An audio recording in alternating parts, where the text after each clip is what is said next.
Hello and नमस्ते सभी को। क्लास 10th का जो हम मैथमेटिक्स पढ़ रहे हैं उसमें आगे एक्सरसाइज है जो 1.2 प्रश्नावली 1.2 उसकी इंट्रोडक्शन ले लेते हैं। पहले क्या है हमारे पास, भूमिका क्या है। सबसे पहले आपको कुछ बातों का पता होना चाहिए। अभाज्य संख्याएं क्या होती हैं हमारे पास। अभाज्य संख्याएं क्या होती हैं जिसके सिर्फ गुणनखंड या तो एक हो, वो खुद स्वयं हो। जैसे 2 है हमारे पास, दो क्या है हमारे पास यहाँ पर, 2 के गुणनखंड क्या बनेंगे, 1 गुना 2 या 2 गुना 1। अगर हम बनाएं यहाँ पर देखिए, अगर हम बनाएं 2 लिखा मैंने, जैसे 2 को अगर हम गुणनखंड में लिखना चाहें तो कैसे लिखेंगे, 2 गुना 1 1 गुना 2।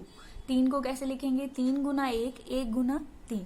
अगर हम 4 की बात करें, 4 क्या होता है हमारे पास, 1 गुना 4 भी लिख सकते हैं उसको, 4 गुना 1 भी कर सकते हैं और 2 गुना 2 भी कर सकते हैं। अब इन दो अंकों में और 4 में इन दोनों में क्या अंतर दिखाई दे रहा है आपको। इसमें जो गुणनखंड है वो सिर्फ क्या है हमारे पास, या तो 1 बन रहा है या वो खुद जो है वो बन रहा है 2। लेकिन 4 में अगर हम देखें तो हमारे पास क्या है, 4 के खुद के अलावा 1 और 4 के अलावा और भी गुणनखंड बन रहे हैं। वो क्या बन रहे हैं, 2 गुना 2।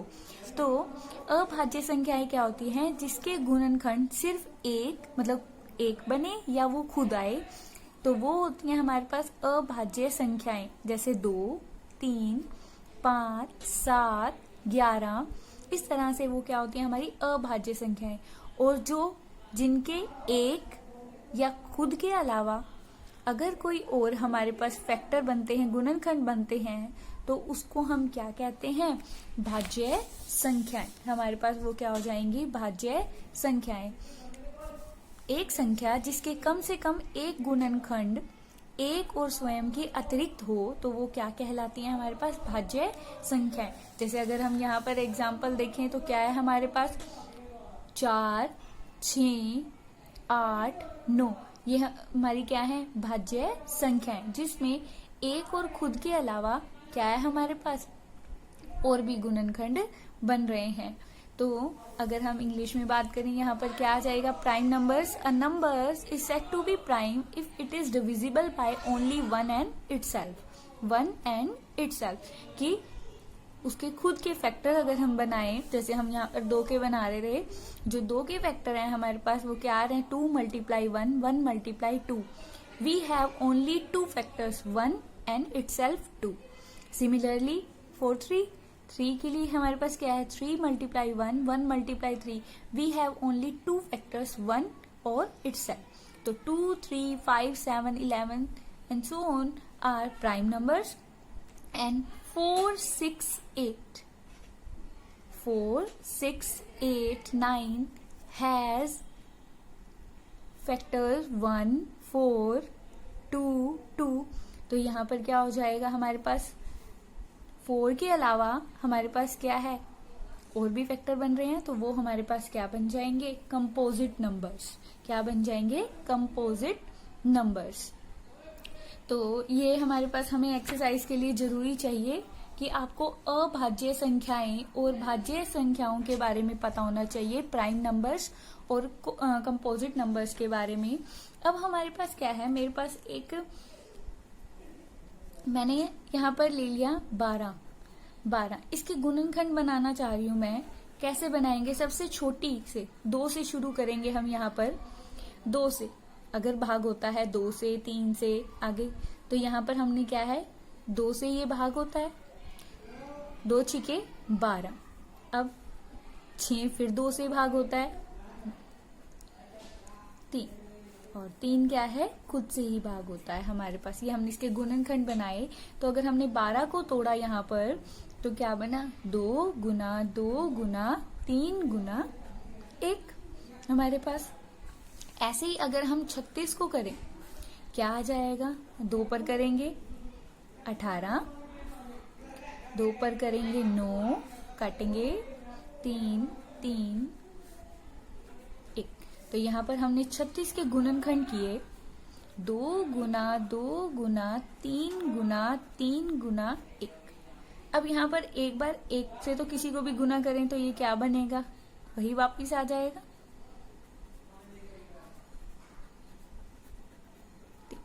अब इसको ध्यान से देखो, हमने जो 12 के और 36 के गुणनखंड किए हैं हमने, उसमें आपको एक चीज कॉमन दिख रही होगी। क्या दिख रहा है कि जो इसके गुणनखंड हुए हैं वो अभाज्य संख्याएं हैं। जैसे 2 और 3 क्या है, अभाज्य संख्या। हमारे पास यहाँ फिर 2 और 3 आया, वो क्या है हमारे पास। अगर मैं 10 ले लूं यहाँ पर, 10 के अगर हम बनाए फैक्टर 2, 5, तो क्या बन जाएंगे हमारे पास 10 बराबर में 2 गुना 5। तो यहाँ पर भी हमने इसके गुणनखंड बना दिए। तो इसमें सब में कॉमन चीज क्या है कि ये अभाज्य संख्याओं के गुणनखंड में लिखे गए हैं। 12, 36, 10 इस तरह से कितनी हमारे कंपोजिट नंबर्स को हमने क्या किया, अभाज्य संख्याओं में लिख दिया हमने। तो अब ये एक और चीज देखो कि अगर इसको आगे पीछे लिखें, कोई और गुणनखंड बन सकते हैं इसके अलावा। तो ये क्या है हमारे पास, अद्वितीय गुणनखंड है। लेकिन आप इसका ऑर्डर आगे पीछे, इसको क्रम इसका चेंज कर सकते हो। तो 12 को हम किसी भी नंबर को हम कैसे लिख सकते हैं, यहाँ पर एक धनात्मक पूर्णांक है हमारे पास, इसको हम कैसे लिख सकते हैं, अभाज्य संख्याओं के गुणनखंड में लिख सकते हैं, जो कि एक अद्वितीय हमारे पास क्या है, गुणनखंड हुआ है। इसके अलावा हम कुछ और गुणनखंड नहीं कर सकते अभाज्य संख्याओं के रूप में। अभाज्य संख्याओं के रूप में वैसे तो कर सकते हैं, 6 दूनी 12 लिख दूं, लेकिन अभाज्य संख्याओं के रूप में तो आप इसका अद्वितीय रूप में ही इसे ऐसे लिख सकते हो, ऐसे 36 को। अब इसमें देखते हैं, अब हम पढ़ेंगे, मैं आपको एक्सरसाइज में लेके जा रही हूँ। यहाँ पर आप यहाँ पर देखिए कि इन दोनों में साझा क्या दिख रहा है आप लोगों को। इन दोनों में साझा क्या क्या दिख रहा है हमारे पास। यहाँ पर यहाँ 2 है तो यहाँ भी 2 है, यहाँ 2 है तो यहाँ भी 2 है, यहाँ 3 है तो यहाँ भी क्या है, 3 है। तो जो जो साझा है, जो जो गुणनखंड साझा है, उसको क्या कर देते हैं, अलग से लिख लेते हैं हम। उसको क्या किया हमने, अलग से लिख लिया। क्या क्या दोनों में साझा था, 2, 2 और 3 जो साझा था। तो क्या आ गया, 2 गुना 2 गुना 3 क्या आ गया, 2 दूनी 4, 4 3 12 जो साझा था, मतलब उभयनिष्ठ था जो दोनों में, जो कॉमन था दोनों में हमारे पास। यहाँ पर हमने क्या किए, 12 के फैक्टर्स किए, प्राइम फैक्टराइजेशन की हमने। यहाँ पर प्राइम फैक्टराइजेशन क्या होती है, यूनिक होती है। ऐसे हमने 36 की क्या की, प्राइम फैक्टराइजेशन की यहाँ पर हमने, ठीक है। 36 की हमने क्या की, प्राइम फैक्टराइजेशन की। 10 की हमने क्या की, प्राइम फैक्टराइजेशन। अब हम 12 और 36 में ढूंढना चाह रहे हैं कॉमन, कि दोनों में कॉमन क्या क्या है। अब 2 इसमें भी है, इसमें भी है, 2 इसमें भी है, इसमें भी है, 3 इसमें भी है, इसमें भी है। तो हमने उस सांझे को उठा लिया। अब वो उनकी क्या कर दी, गुना कर दी। जो सांझे उभयनिष्ठ, जो उभयनिष्ठ हमारे पास फैक्टर्स आए थे, हमने कॉमन आए थे, वो हमने उठा लिए और उनकी क्या कर दी, गुना। ठीक है। अब हमने क्या उठाया, ये तो मैंने उठाई कि जो दोनों में उभयनिष्ठ थे, अभाज्य गुणनखंड हमारे। अब उसके बाद क्या है, आपको पूरी एक्सरसाइज क्लियर हो जाएगी इससे कि एक्सरसाइज में हम कर क्या रहे हैं। अब हम हमारे पास अब 12 और 36 के जो हमारे गुणनखंड बन रहे थे, 12 और 36 के हमारे क्या बन रहे थे, 2 गुना 2 गुना 3, और 36 का क्या बन रहा था हमारे पास, 2 गुना 2 गुना 3 गुना 3, ये बन रहे थे हमारे पास। ऐसे मैंने 10 का लिख लिया, क्या आ गया, 5 गुना में 2। अब आप तीनों में साझा बता सकते हो क्या है, उभयनिष्ठ कॉमन क्या है तीनों में, जो तीनों में ही दिखाई दे रहा है। ध्यान से देखिए कि तीनों में ही जो दिखाई दे रहा हो वो लेना है हमने। तीनों में सिर्फ, अब देखो यहाँ पर 2 है, हाँ है, 2 है, पहले में है, दूसरे में भी है, यहाँ लिख लेते हैं, पहले में है, हाँ पहले में है, पहले में है, दूसरे में भी है हमारे पास ये, और तीसरे में भी है। अब बात करते हैं, यहाँ पर हमारे पास 2 बार दिखाई दे रहा है यहाँ पर, हाँ दिखाई दे रहा है, लेकिन 2 में ही दिखाई दे रहा है 2 बार। लेकिन अगर हम यहाँ पर बात करें, 2 बार दिखाई नहीं दे रहा, तो इसका मतलब यहाँ पर क्या है हमारे पास, 3 3 हमारे पास क्या है, पहले में दिखाई दे रहा है, दूसरे में दिखाई दे रहा है, लेकिन तीसरे में दिखाई नहीं दे रहा। 5 पहले में नहीं है, 5 दूसरे में नहीं है, 5 तीसरे में है। तो हमारे पास क्या है, सिर्फ 2 ऐसा है जो एक ही 2, सिर्फ एक ही 2, क्योंकि यहाँ 2 हैं, 2 बार 2 है, यहाँ पर भी 2 बार 2 है, लेकिन यहाँ पर 2 बार 2 नहीं है। तो सब में एक ही कॉमन आपको क्या दिखाई दे रहा है, तो HCF क्या है हमारे पास, आपको कुछ हमारी जो डेफिनेशंस हैं वो करते हैं हमारे पास इनकी हेल्प से, जो हमने एग्जाम्पल की हेल्प से क्या किया। प्रत्येक अंक गणित की आधारभूत परिमेय, हमारी फंडामेंटल थ्योरम है जो हमारे पास, वो क्या है, प्रत्येक भाज्य संख्या को अभाज्य संख्याओं को के एक गुणनफल के रूप में व्यक्त कर सकते हैं। यह गुणनखंड अभाज्य गुणनखंडों के आने वाले क्रम के बिना अद्वितीय है। ये मैं आपको बता चुकी हूँ कि अगर आपने 12 का फैक्टर बनाए, आपने 12 के गुणनखंड किए, इसके अलावा और कोई गुणनखंड अभाज्य संख्याओं के रूप में आप नहीं कर सकते। ऐसे ही 36 के और कोई नहीं कर सकते अभाज्य गुणनखंड के रूप में। तो इनका क्रम बदल सकते हो, लेकिन यही रहेगा हमारे पास। तो ये आपकी फंडामेंटल थ्योरम है कि हम किसी भी नंबर का प्राइम फैक्टराइजेशन करते हैं तो वो यूनिक होता है एक्सेप्ट इट्स ऑर्डर। तो अब हमारे पास क्या है, HCF कैसे, HCF हमने पहले सीखा था डिवीजन की हेल्प से, यूक्लिडियन मेथड की हेल्प से। अब हम करेंगे अभाज्य गुणनखंड के रूप में। संख्याओं में प्रत्येक उभयनिष्ठ अभाज्य गुणन की सबसे छोटी घात का गुणनफल क्या है हमारे पास। यहाँ पर आपको जो जो कॉमन दिखाई दे रहा था वो लिख लिया, जैसे 2 यहाँ पर भी है, यहाँ पर भी है, यहाँ लिख लिया हमने 2 यहाँ है लेकिन यहाँ नहीं है तो वो नहीं लिख सकते। 3 यहाँ है लेकिन यहाँ नहीं है तो वो नहीं आएगा।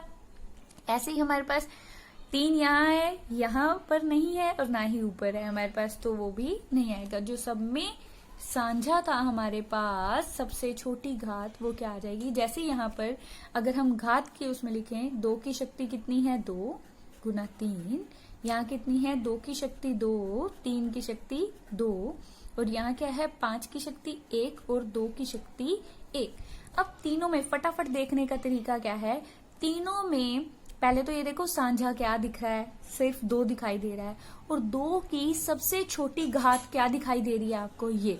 तो ये हमारा क्या बन जाएगा, HCF क्या बन जाएगा, highest common factor least power of 2।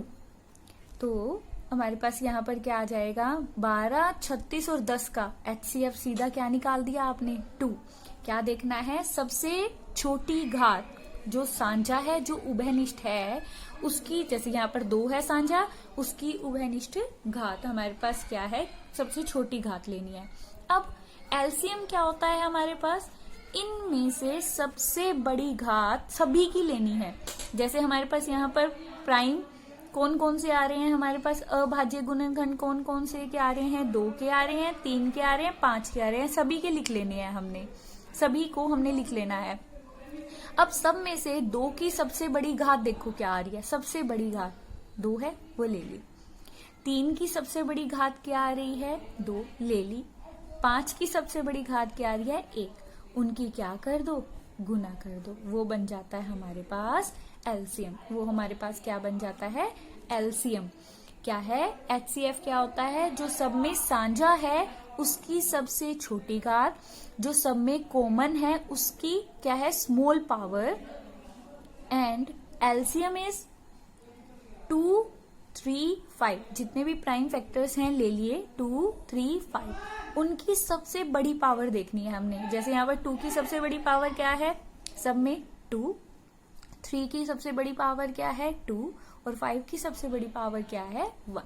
तो which is called LCM of that numbers. 12, 36 और 10 का आपने क्या निकाल दिया, यहाँ से एलसीएम निकाल दिया। तो इस तरह से जैसे आपको एक्सरसाइज का क्वेश्चन दिया हुआ है हमारे पास, क्या दिया हुआ है 26 एंड 91 एंड 140 के हमने क्या करने हैं, प्राइम फैक्टर बनाने हैं। अभाज्य गुणनखंड बनाने हैं। बिल्कुल सीधा तरीका है। 140 के गुणनखंड बनाओ, 2 पर फिर भाग हो गया ये, 5, 7। तो हमारे पास 140 के क्या बन गए, 2 गुना 2 गुना 5 गुना 7। ये हमारे क्या बन गए, अभाज्य गुणनखंड बन गए। ऐसे ही 26 और 91 दिया हुआ है, इसका हमने एलसीएम निकालना है। एलसीएम भी निकालना है और एचसीएफ भी निकालना है। मैं आपको तरीका बता चुकी हूँ। 26, पहले 26 के टुकड़े बनाओ, क्या बनेंगे, 2, फैक्टराइज कीजिए इसे, 13 ये बन गया। तो 26 के क्या बन गए, 2 मल्टीप्लाई 13। 91 को ले लेते हैं अगर हम,